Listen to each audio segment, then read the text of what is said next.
সুজি দিয়ে এইভাবে একবার বোঁদে বানিয়ে দেখুন। সুজির এই বোঁদেগুলো খেতে এত ভালো লাগে, বিশ্বাসই হবে না এত সুন্দর বোঁদে তৈরি করে নেওয়া যায় শুধুমাত্র সুজি আর চিনি দিয়ে। ঝটপট বানিয়ে নিতে পারবেন, একদমই নরম তুলতুলে রসালো বোঁদে, মুখে দেওয়ার সাথেই মিলিয়ে যাবে। নমস্কার বন্ধুরা, নতুন একটা পর্ব দেখার জন্য আপনাদের সকলকে স্বাগত জানাই। আজকে বানিয়ে দেখাবো নরম তুলতুলে সুজির বোঁদে। সুজি দিয়ে যে এত সুন্দর বোঁদে তৈরি করা যায়, না দেখলে বিশ্বাসই হবে না। আর খেতে তো এত ভালো লাগে, একবার বানালে দেখবেন বারবার বানাতে ইচ্ছে করবে। তো চলুন খুবই সহজভাবে বানিয়ে দেখাবো, আশা করছি আপনাদের অনেক ভালো লাগবে। সবার প্রথমেই গ্যাস ধরিয়ে এখানে আমি একটা কড়াই বসিয়ে দিয়েছি। আর এই সুজির বোঁদে তৈরি করার জন্য আমি এখানে নিয়েছি 200 গ্রাম সুজি। তো আপনারা চাইলে কিন্তু আরো কমিয়েও নিতে পারেন বা আরো বাড়িয়ে নিতে পারেন, তবে কি যে কোনো একটা বাটি মেপে নেবেন। তো এখানে দেখুন মিডিয়াম সাইজের বাটির আমি 1 বাটি নিয়ে নিয়েছি। এবারে সুজিটা শুকনো কড়াইয়ে নিয়ে নেব আর একদম হালকা আছে নেড়ে চেড়ে একটু ভেজে নেব। আর সুজিটা ভেজে নেওয়ার কারণে সুজির একটা কাঁচা গন্ধ আছে, সেটাও চলে যাবে আর খুব সুন্দর একটা ফ্লেভার আসবে। তো এখানে হালকা আছে সুজিটা আমি খুব সুন্দরভাবে ভেজে নিয়েছি। আর এমন ভাবে ভাজতে হবে যেন সুজির কোনো রকম ভাবে কালার চেঞ্জ না হয়ে যায়। এবারে এই পর্যায়ে ঠিক ওই বাটি মেপে নিয়ে নেব 2 বাটি জল।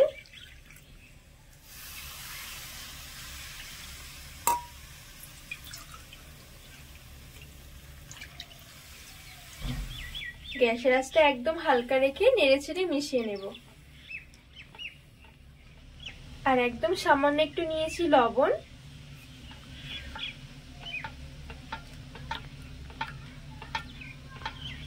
আর এখানে কিন্তু অবশ্যই হালকা আঁচে রেখে সুজিটা একটু রান্না করে নিতে হবে। গ্যাসের আঁচটা বাড়ানো হলে কিন্তু খুব তাড়াতাড়ি করে জলটা টেনে নেবে।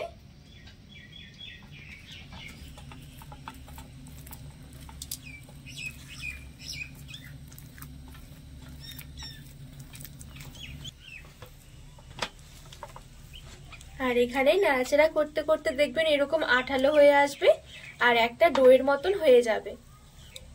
আর এই পর্যায়ে দিয়ে দেব 1 টেবিল চামচের মতন ঘি। ঘিটা দিয়ে খুব সুন্দরভাবে নেড়েচেড়ে মিশিয়ে নেব।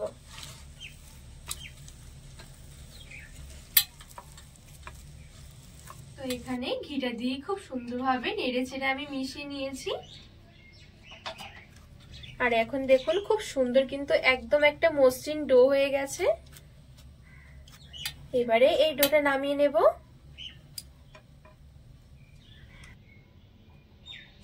তো একটা থালার মধ্যে নামিয়ে আমি হালকা করে একটু ঠান্ডা করে নেব। তো এইখানে এই ডোটা আমি হালকা করে একটু ঠান্ডা করে নিয়েছি।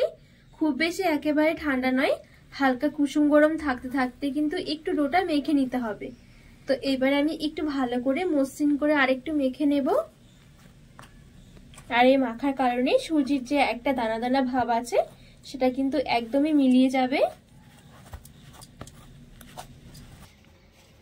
তো এখানে খুব সুন্দরভাবে আমি একটু মসৃণ ভাবে মেখে নিয়েছি। এবারে আমি এখান থেকে অল্প কিছুটা মতো নিয়ে নিচ্ছি। এবারে আমি এদিকে একটা তেল ছাঁকনা নিয়েছি আর এই তেল ছাঁকনার মধ্যে সুজির ডোটা নিয়ে নেব। আর এইভাবে করে হালকা হাতে একটুখানি চাপ দিতে থাকবো। আর দেখবেন নিচে দিয়ে কিন্তু খুব সুন্দরভাবে এরকম বের হতে থাকবে। এই দেখুন।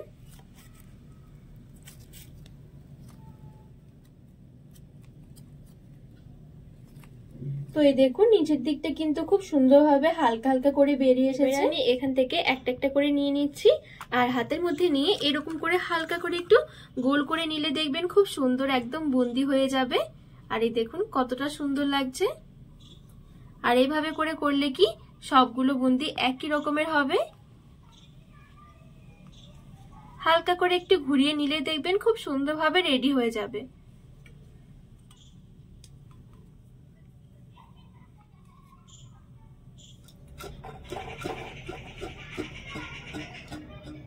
তো এই দেখুন সবগুলো বোঁদে আমি খুব সুন্দরভাবে রেডি করে নিয়েছি। এবারে বোঁদেগুলো ভাজার জন্য আমি এখানে কিছুটা তেল একটু গরম করে নেব। আর তেলটা এখানে আমি একটু ভালো করে গরম করে নেব। তো এখানে তেলটা ভালো করে মিডিয়াম গরম করে নিয়েছি। এবারে এইদিকে যে আমি বুন্দিগুলো রেডি করে রেখেছিলাম এখান থেকে কিছুটা মতন ছেড়ে দিচ্ছি।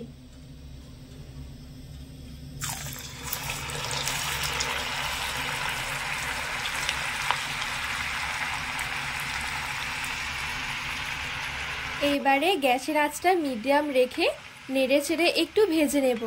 আর এখানে এই বুন্দিগুলো কিন্তু লাল করব না, একটু সাদা করে ভেজে নেব।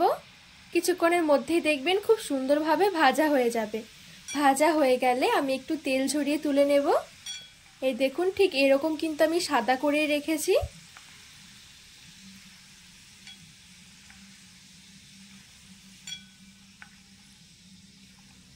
তো এখানে সাদা বোঁদেগুলো রেডি হয়ে গেছে।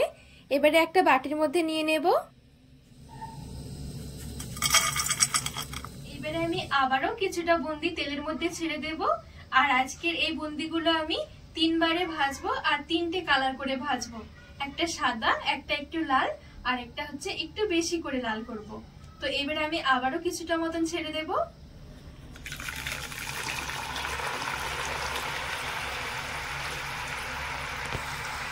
আবারও নেড়ে চেড়ে মিডিয়াম আঁচে খুব সুন্দর করে ভেজে নেব। কিছুক্ষণের মধ্যেই দেখবেন হালকা লাল কালার চলে আসবে। এইবারে তেল ঝরিয়ে তুলে নেব। এর বেশি কিন্তু আমি আর এই বোঁদেগুলো লাল করব না। এইবারে আবারও তেল ঝরিয়ে ছাকনার মধ্যে তুলে নেব।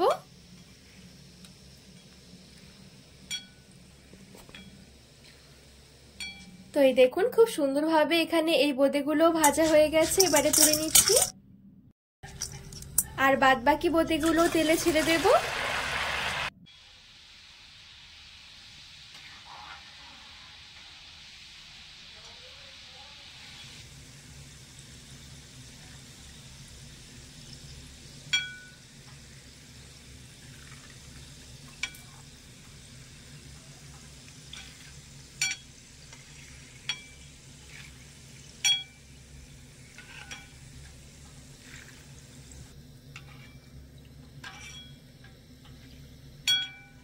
তো এইগুলো খুব সুন্দরভাবে ভেজে নিয়েছি।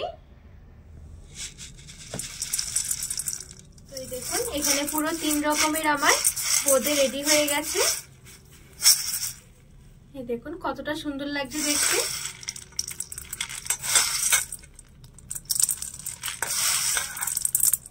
এবারে একটা চিনির রস রেডি করে নেব। তো এইখানে নিয়েছি 1 বাটি চিনি। 1 বাটি সুজির জন্য কিন্তু 1 বাটি চিনি নিতে হবে। আর 3টে এলাচ নিয়েছি। আর 1 বাটি দিয়ে দেব জল। ভালো করে নেড়ে চেড়ে মিশিয়ে নেব আর চিনিগুলো গলিয়ে নেব। আর এখানে কিন্তু চিনি রসটা ঘন করতে হবে না জাল দিয়ে, শুধুমাত্র চিনিগুলো গলে গেলেই হয়ে যাবে। তো এখানে দেখুন চিনিগুলো কিন্তু খুব সুন্দরভাবে গলে গেছে আর চিনি রসটাও ফুটতে শুরু করেছে। এবারে গ্যাসের আঁচটা বন্ধ করে দেব। এবারে এই গরম গরম চিনি রসটা আমি এই বোঁদের মধ্যে দিয়ে দেব। ভালো করে নেড়ে ছেড়ে একটু মিশিয়ে নেব।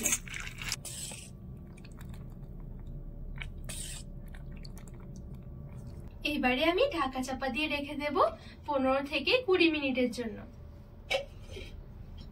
আর এখানে আমি কিছুক্ষণ মতো ঢাকা রেখে দিয়েছিলাম, মোটামুটি 15 থেকে 20 মিনিটের মতন। 15 থেকে 20 মিনিট পর দেখবেন চিনির রসটা অনেকটাই টেনে নেবে। আর এখানে বোঁদেগুলো কিন্তু আগের তুলনায় ফুলে একটু বড় হবে আর একদমই নরম তুলতুলে হয়ে যাবে। এই দেখুন এবারে একটা প্লেটের মধ্যে তুলে সাজিয়ে নেব। এখন কিন্তু রেডি হয়ে গেল আমাদের খুব সুন্দর কালারফুল সুজির বোঁদে। এভাবে একবার হলেও বানিয়ে দেখবেন, খেতে তো ভীষণ ভালো লাগে আর একদমই সহজভাবে কিন্তু তৈরিও হয়ে যায়। আর দেখতেও দেখুন কতটা সুন্দর লাগছে আর কতটা নরম হয়েছে একবার দেখুন। তো বন্ধুরা আজকে এই বোঁদের রেসিপি আপনাদের কেমন লেগেছে অবশ্যই কিন্তু কমেন্ট করে জানাবেন। আর রেসিপি ভালো লাগলে চ্যানেলটিকে সাবস্ক্রাইব করে পাশে থাকার অনুরোধ রইল।